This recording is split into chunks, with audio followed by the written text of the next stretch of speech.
Good afternoon, students. Today I'll be teaching you second law of chemical composition. In last class we studied first law of chemical composition, that is law of conservation of mass. Now the second law of chemical composition is law of constant composition or definite proportion. What does this law state? So this law states that a chemical compound is always found to be made up of same elements combined together in the same fixed proportion by mass. That means all the chemical compounds are found to have constant chemical composition irrespective of the different sources from which it has been obtained and irrespective of different methods from which it is formed. We will take example of water here.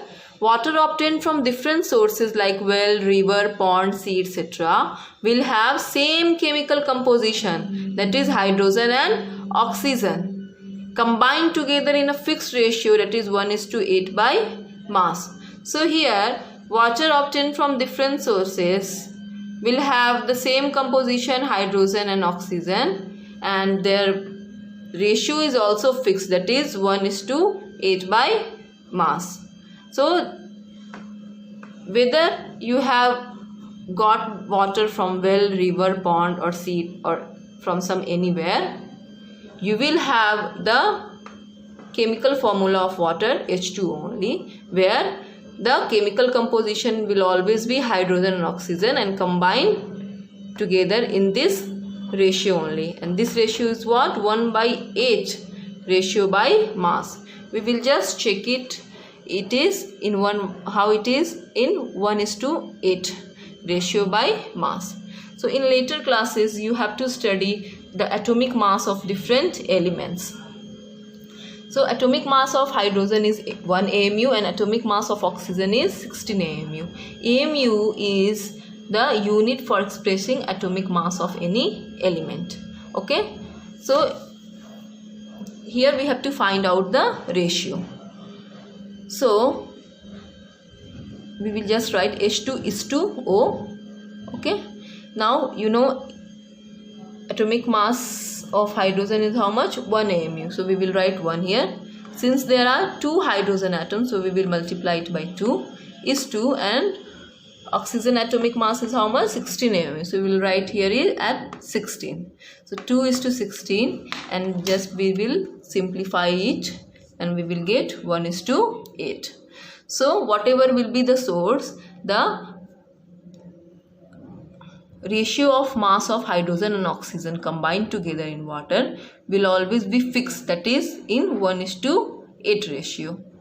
Okay, so we will see one more example, that is example of carbon dioxide. So carbon dioxide also we obtain from different sources or from different chemical reaction, that is by heating limestone we will get carbon dioxide, by burning wood or by burning coal we will get the carbon dioxide. So sample of carbon dioxide we got from different chemical reaction, that is by heating limestone or by burning wood and coal, will have the same composition, that is carbon and oxygen, and the ratio of their masses will always be fixed, that is in 3:8 ratio. How it is in 3:8 ratio, that also we will just see.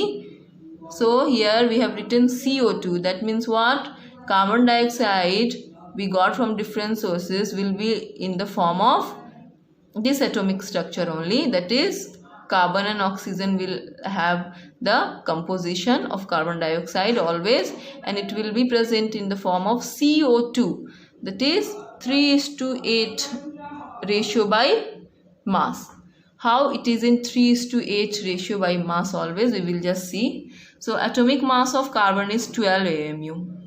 So we will write it as C(O2) because we have to find the ratio. Now you know that atomic mass of carbon is 12 and oxygen we just got it is 16. So there are 2 oxygens, so we will just multiply it by 2.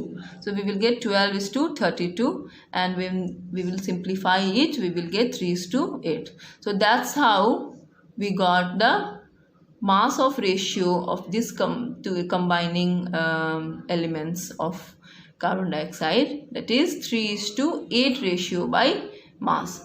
So these things proves that the chemical compound are always have the fixed composition and fixed proportion by mass.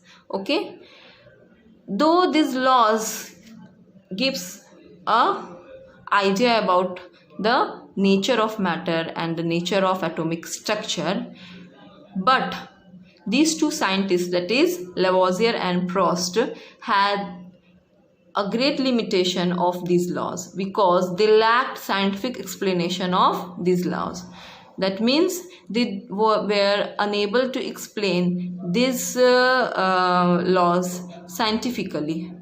Also, they did not use the concept of mu, that is the atomic mass unit for expressing atomic mass. That was further cleared by one more scientist, that is John Dalton, in the year 1880. He cleared the picture of the nature of matter and the structure of atoms. Now we will solve some problem based on the second law of chemical composition, that is law of constant composition or definite proportion. So we will just do it. First question is 6.488 gram of lead combined directly with 1.002 gram of oxygen to form lead peroxide. Okay, and lead peroxide is also produced by heating lead nitrate, and it was found that percentage of oxygen present in lead peroxide is 13.38%. Use this data to illustrate the law of chemical composition. So in this question you have got the two samples of lead peroxide by doing two experiments. First chemical reaction or experiment is done by reacting lead and oxygen to form lead peroxide. We will just write the chemical reaction. Pb means lead combined directly with oxygen to form lead peroxide. Now what are the masses which are combining? 6.48 gram of lead. So we will just write here 6.48 gram of lead combines directly with 1.002 gram of oxygen. So 1.002 gram of oxygen to form lead peroxide. Okay, so this is given here. Now second, again we got the lead peroxide by doing second chemical reaction or experiment. By lead peroxide is produced by just heating lead nitrate. Okay, so we will just heat lead nitrate, and just by heating we get the lead peroxide, one more sample of lead peroxide by different experiment. Okay, so one more thing is written here. It was found that percentage of oxygen present in lead peroxide is 13.38%. So here they are just giving us the percentage of oxygen present in our sample, that is lead peroxide. In full lead peroxide sample you have 13.38% of oxygen present in it. So here we can see that there are two sources from which we have got the lead nitrate. The question is asking to illustrate the law of constant composition by using this data. So we have to just show the fixed proportion or fixed composition or fixed mass of oxygen in both the samples. So the oxygen mass should be fixed in PbO2, whether we got from this chemical reaction or from this chemical reaction. The mass of oxygen in PbO2 is always fixed. We have to show this in this question. So they have just given us hint that PbO2 contains 13.38% of oxygen. That is, percentage of oxygen is given in PbO2 sample. Okay, so from this we can just write it is in other way. 13.38% of oxygen means in 100% you have 13.38% of oxygen. Means if we just, let's say we can just write it, 100 gram of PbO2 sample contains 13.38 gram of oxygen. We can write, means in 100% you have what, 13.38 parts of oxygen. That shows what, in 100 gram you have 13.38 gram of oxygen present in your sample. So in first experiment also we have to just show that here also the sample we have got, that is the sample of lead peroxide, it also contains 13.38 gram of oxygen in it. So that will tally with the second experiment, and we can just show that the mass of oxygen in PbO2 sample is fixed, whether we get from different chemical reactions. Okay, so here in first experiment we have the masses of reactants. So when we just add it up here, if we just add it up, 488 gram plus 1.002 gram, we will get how much? We will get 7.490 gram. So in reactant side, the total mass is how much? 7.490 gram, as we just added up both the masses. So according to law of conservation of mass, that is first law, the mass of reactant should equal to the mass of the product. That is, it should also be 7.490 gram. What is in the product side? Your sample, that is sample of lead peroxide. So the mass, full complete mass of PbO2, that is lead peroxide, we obtain has mass 7.490 gram. Okay, so we just have got one more thing, that 7.490 gram of lead peroxide sample contains 1.002 gram of oxygen sample. So in 100 gram of PbO2 sample, how much oxygen is present? Just we can just see here. So from this data we can just write 7.490 gram of PbO2 contains how much oxygen? 1.002 gram of oxygen. 1.002 gram of oxygen. So we have to find out in 100. In 100 gram, 13.38 gram of oxygen. If we here also coming in 100 gram, 13.38 gram, that means we can just show that the mass of oxygen is fixed in PbO2. Okay, so in 100 gram of PbO2 contains, how will you do it? You will do this cross multiplication like this, 100 into 1.002 gram of oxygen divided by how much? 7.490. Okay, so when you just simplify this one, you will get 13.38 gram of oxygen. So that shows that here also in 13.100 gram of PbO2 contains how much? 13.38 gram of oxygen. That means in first chemical reaction also the mass of oxygen is how much? 13.38 gram, as that of your second experiment where the mass of oxygen in PbO2 is 13.38 gram. That means the proportion of oxygen in PbO2. So here we can see that the mass of oxygen in sample of lead peroxide that we got from two different experiments are fixed. that is 13.38 gram of oxygen is present in PbO2 samples. Okay, so we can just calculate the mass of Pb also from here. So 100 gram of PbO2 contains 13.38 gram of oxygen, as we got from the first experiment calculation. So full PbO2 100 gram contains 13.38 gram of oxygen. So how to calculate the mass of oxygen? Just subtract 100 minus 13.38 gram, we will get the mass of lead. So by subtraction we got 86.62 gram of Pb. So if we just see the ratio PbO2, 18.62 gram is to 13.38 gram. Okay.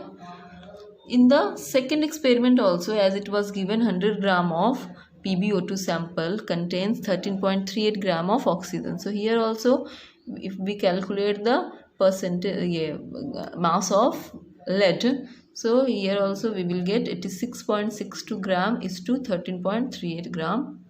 Okay, so here we can see the ratio of the masses of two combining elements of the chemical compound or of chemical sample is fixed in both the samples that we got from two different chemical reaction. So that illustrates the law of constant composition, because according to law of constant composition, the chemical sample or chemical compound obtained from different sources will have the same chemical composition and the ratio of their masses of combining element fixed. So this both are showing the same chemical ratio fixed. So that illustrates the law of second law of chemical composition, that is law of constant composition or definite proportion. So we will see the second problem based on this law only. Carbon and oxygen react in the ratio 3:8 by mass.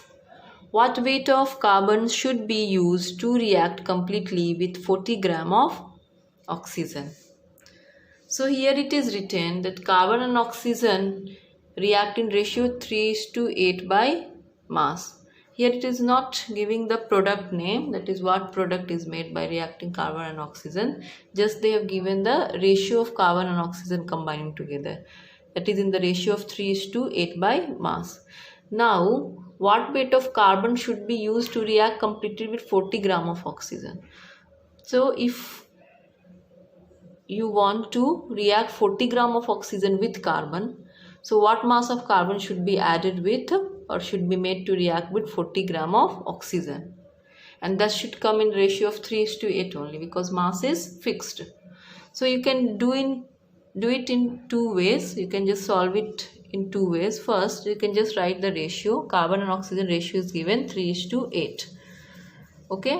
So now 40 gram of oxygen is made to react with how many grams of carbon? So here 40 gram is given, in the ratio of 3:8. So in 40, how much carbon should come? In 3:8 ratio only. So what we can just do, that how could just calculate it? 3:8. So if you 8 into 5 if you do, we will get 40. So if we multiply in both the side with 5, so 8 5 40, we get that we wanted 40 gram of oxygen with 3 into 5 means 15 gram of carbon. So 15 gram of carbon is made to react with 40 gram of oxygen. So 15 gram will be your answer of carbon. It is only asking what weight of carbon should be used to react with 40 gram of oxygen. So like that you can calculate. One more way is there. Since it is given 3:8 by mass, so if you just write the given data, 3:8 by mass, you can just carbon and oxygen mass is there. That means carbon how much? 3 gram. And oxygen, how much? 8 gram by mass. Let's assume. Okay, so we can just write 8 gram of oxygen combines with 3 grams of carbon. Okay, so 40 gram of oxygen combines with how much gram of carbon? We will get the weight of carbon here. So how we will get? 40 grams of oxygen combines with 40 gram into 3 gram divided by 8 gram. Okay, so we will get here, we will cut and we will get here how much? 15 gram of carbon. So 40 gram of oxygen should combine with 15 gram of carbon, and we will get the fixed ratio 3:8 by mass. So it is very simple. In either ways you can just solve your answer. Okay. Now in the next class we will see some of the limitations of the two laws given by the scientist L. Lavoisier and Joseph Proust, and we will see that how in 1808 John Dalton, a school teacher, provided the basic theory about the nature of matter, and how he modified those laws given by L. Lavoisier and Joseph Proust, and gave the clear picture or the clear theory of the structure of matter. Later we will say that John Dalton's theory was later named as Dalton's atomic theory. So all those things we will discuss in the next class. Now we have the solve homework answers of your last class assessment given. So we will see quickly. First question was, in a reaction 5.3 gram of sodium carbonate reacted with 6 gram of ethanoic acid, and the products were 2.2 gram of carbon dioxide, 0.9 gram of water, and 8.2 gram of sodium ethonate, so that these observations are in agreement with the law of conservation of mass. So we have to just apply the first law of conservation of mass. So here we have to see both the sides, that is in the reactant side and the product side, both the masses should come equal to each other. So I have just written the reaction. Sodium carbonate reacts with ethanoic acid, gives you sodium ethonate, carbon dioxide and water. So these are the reactant side. Here I have written the masses of both as per your questions. 5.3 gram of sodium carbonate and 6 gram of ethanoic acid, 6 grams of ethanoic acid, and the products were 2.2 gram of carbon dioxide, 2.2 gram of carbon dioxide, then 0.9 gram of water, 0.9 gram of water, and 8.2 grams of sodium ethonate, 8.2 grams of sodium ethonate as a product we got. Okay, so we will just add up the reactant side masses. So when we'll add up these two, how much we will get?